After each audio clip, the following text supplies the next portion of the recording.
Hi, everybody. Welcome to the Jimmy Dore Show. We have a special guest, Roza Calderon, and she's running for Congress in California's 4th District. She's a geoscientist, activist, and a single mother.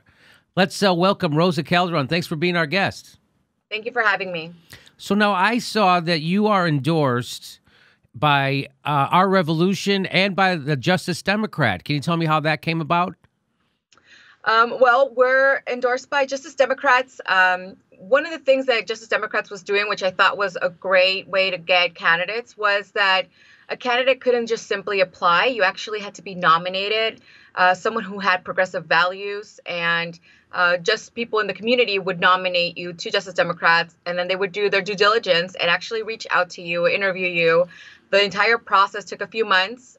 Once they were absolutely certain that I was a progressive candidate in this race, I was selected to be on their slate. So what makes you progressive, and why do you want to run in what everyone considers to be a red district? So this district alone has 10 counties, and within this district alone, 7 out of those 10 counties actually went to Bernie last election, in the presidential election, 2016.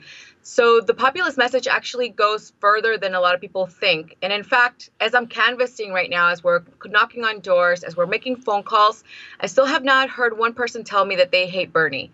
And in fact, I hear the opposite. I hear people who say, you know, if it would have been between Trump and Bernie, it would have been a tougher choice. I really like that guy. And when they talk about bringing our jobs back, and that's one thing that Trump and Bernie said simultaneously, but just a different way of actually getting those jobs back here and how to secure the livelihood of the American people. And it goes beyond the jobs. It goes into Medicare for all, bringing actual health care that doesn't put people into bankruptcy, and being able to provide an education for our children that it's not going to be dictated by the zip code that you live in. So you were for Medicare for all then?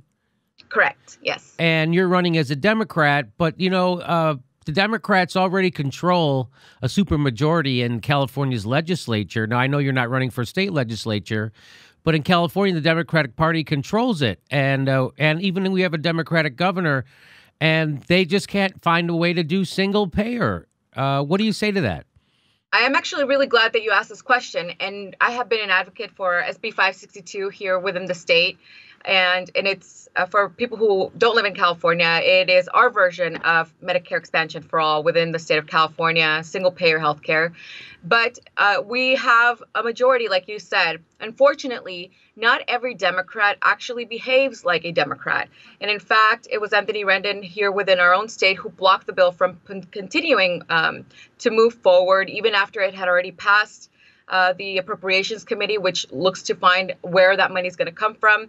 And it just stopped there before it had ever made it to Governor Brown.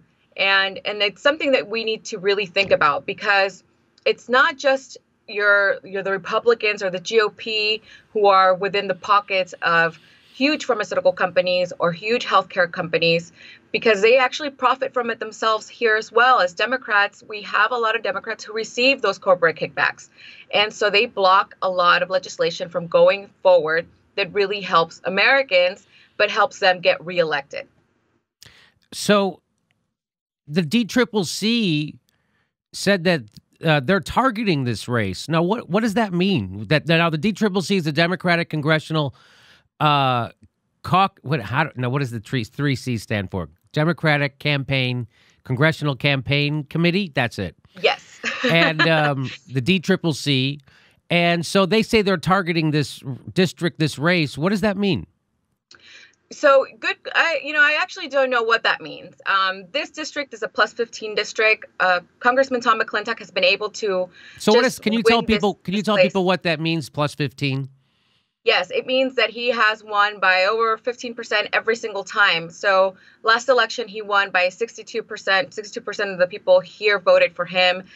When you look at the numbers, the Republicans outnumber the Democrats, I think, by almost 10%.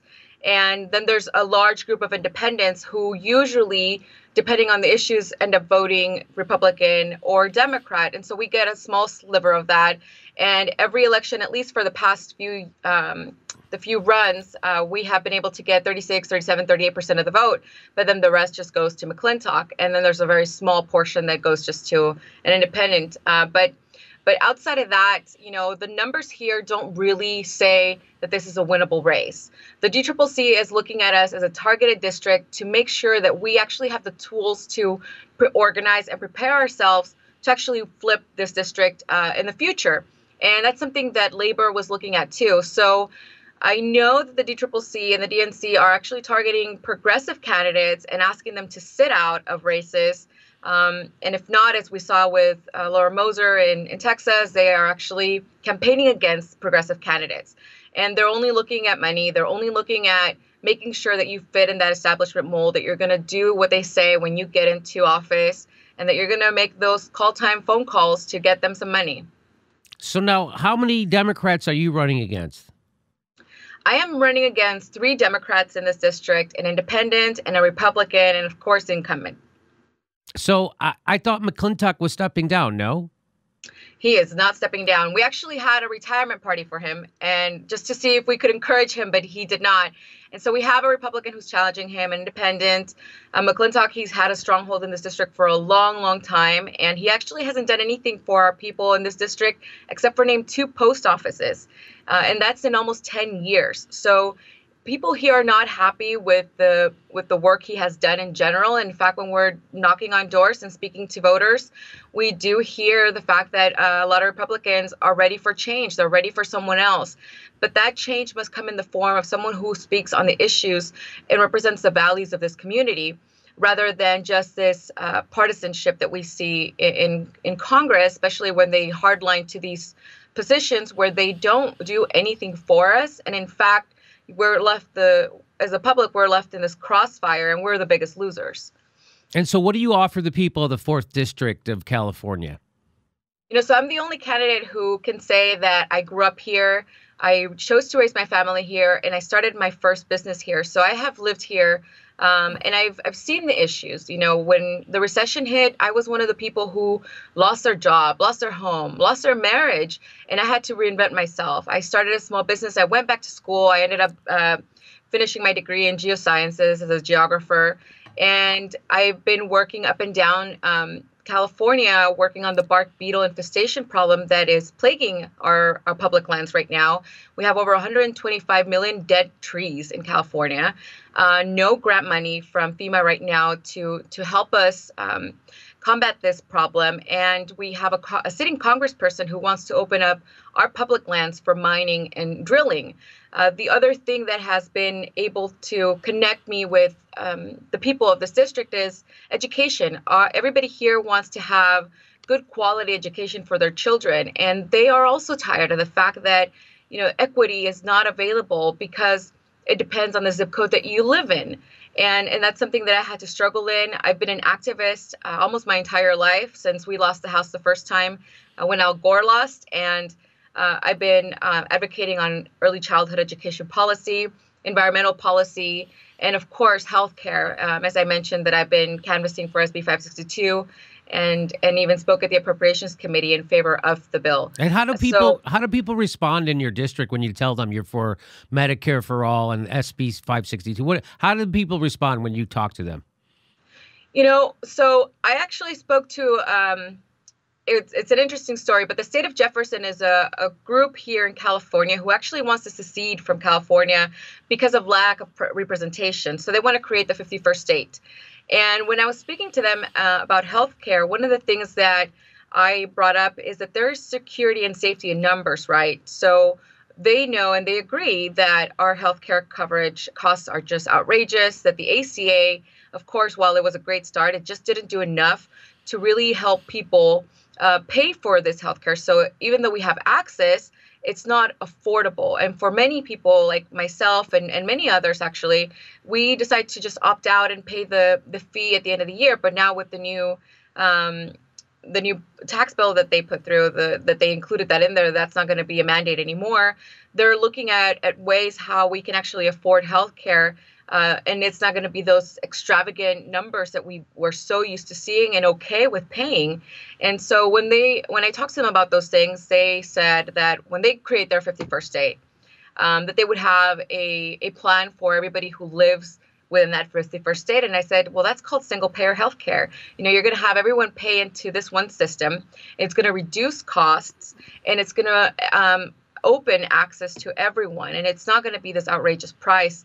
And if you look at the numbers, I mean, we're talking about saving for the United States, if we were able to get single payer healthcare, we're looking at over $520 billion in savings over the next decade. So it's huge, the numbers that we could actually save. And I talked to them about, their healthcare coverage at work. How many times do they actually go to the doctor? Did they start abusing healthcare just because they had access to it? And they of course they say no. And I say that's the majority of the people as well. So it's something that is getting across to a lot of people.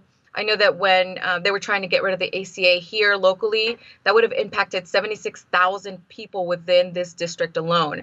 And McClintock was the only congressperson who flipped from from no to yes.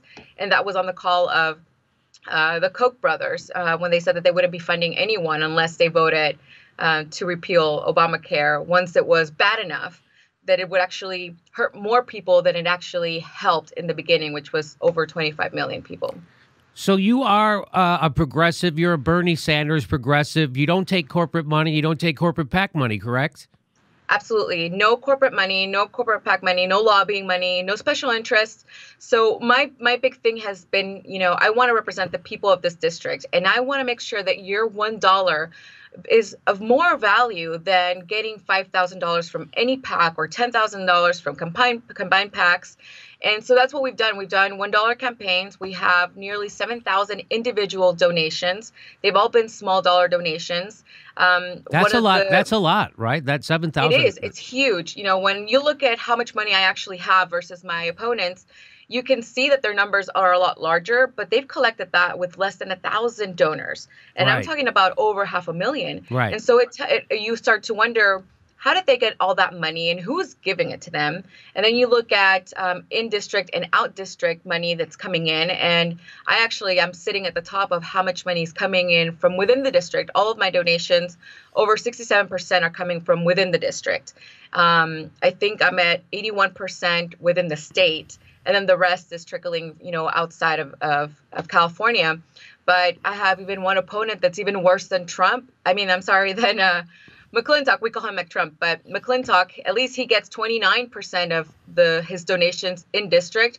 But one of my opponents, she gets, I think, less than 15% of her donations are from within the district. And you start to wonder, who are you really representing, right? Because if those donations are going to ask for you to repay those favors, or they are very excited about the values that you stand up for, then why isn't that money coming from within the district? All right. So you get your money within the district. You're not taking corporate money or corporate PAC money. You're for Medicare for all. You're a Bernie Sanders progressive. Roza Calderon, thanks for coming on the show and letting people know about your candidacy. We wish you all the best of luck. We support progressives wherever they are. So good luck to you. Thank you so much, Jimmy. Have a good day. Okay, you too. Hey, make sure you're subscribed to The Jimmy Dore Show. It only takes a second to check. They're unsubscribing people every day. Make sure you're still subscribed and then click that bell so you get a notice when we drop new videos. We have a live show March 26th. That's a Monday in Austin, Texas, and March 30th in Burbank, California. And if you can become a patron to help support the show, we'd really appreciate it. Thanks for your support.